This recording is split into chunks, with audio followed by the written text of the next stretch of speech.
Anem a veure el sistema d'equacions lineals en dues incògnites. Primer anem a veure quina és la forma que presenten els sistemes d'equacions lineals. Vale? Primera, una equació lineal en dues incògnites presenta aquesta, ja ho hem vist abans, aquesta forma general. Ax més bi més c, on x i y serien les variables, les incògnites, a, b serien els coeficients que multipliquen a les incògnites, a les variables, i c seria el terme independent. I com que estem parlant de sistemes, vol dir que hi ha més d'una equació, per tant aquí, per exemple, n'hem posat dues, vale? La primera i la segona. A', b' i c' doncs són exactament el mateix, però amb altres valors que l'equació d'aquí dalt.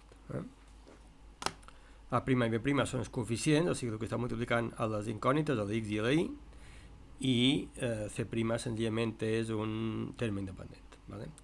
A més, quan parlem d'equacions lineals en dues incògnites, de sistema d'equacions lineals en dues incògnites, el que s'ha de complir també és que cada un dels monomis, o sigui, aquest monomi i aquest, d'aquesta incògnita, només han de ser de grau 1, no poden ser de grau 2, vale?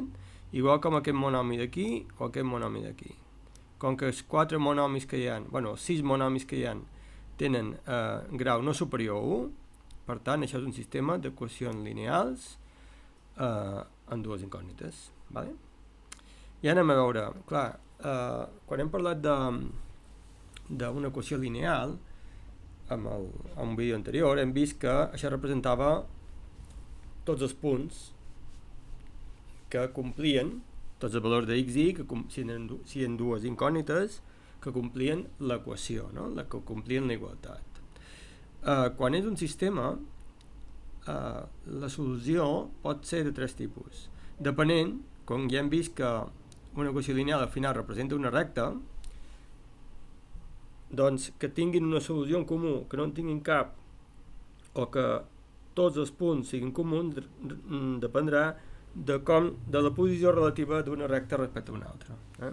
Vale. Fixeu-vos aquí, per exemple, no? En el cas de que les dues rectes siguin paral·leles, per exemple, en aquest cas, la recta blava i la recta verda són paral·leles, val?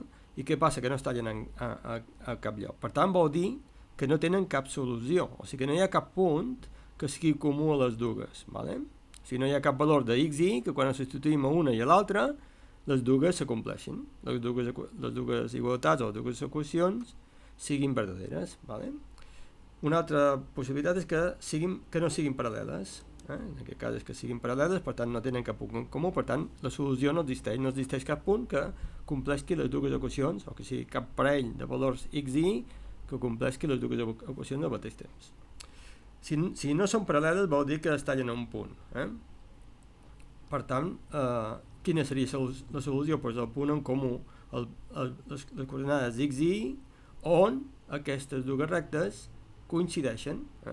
Vale? Vol dir que si substituïm la x i la y a la recta blava, per al punt on coincideixen, la igualtat s'acomplirà, i si fem el mateix a la recta verda per al mateix punt on coincideixen, també s'acomplirà la igualtat.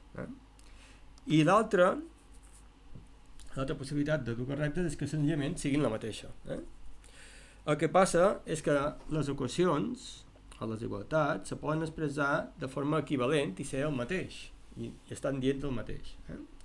En aquest cas estem representant la mateixa recta però de formes distintes. Direm que dues equacions són equivalents i tenen les mateixes solucions. En aquest cas seria això, no? Tenim una recta verda i una recta vermella, i la recta verda i la recta vermella en realitat estan representant els mateixos punts, són la mateixa recta. El que passa és que estan expressats de formes distintes. X menys y igual a 5 és una forma d'expressar de manera distinta i igual a x menys 5. Aquestes dues equacions o dues igualtats en realitat són equivalents, volen dir el mateix, per tant vol dir que representen els mateixos punts. Bé, i això és tot de sistemes d'equacions lineals en dues incògnites.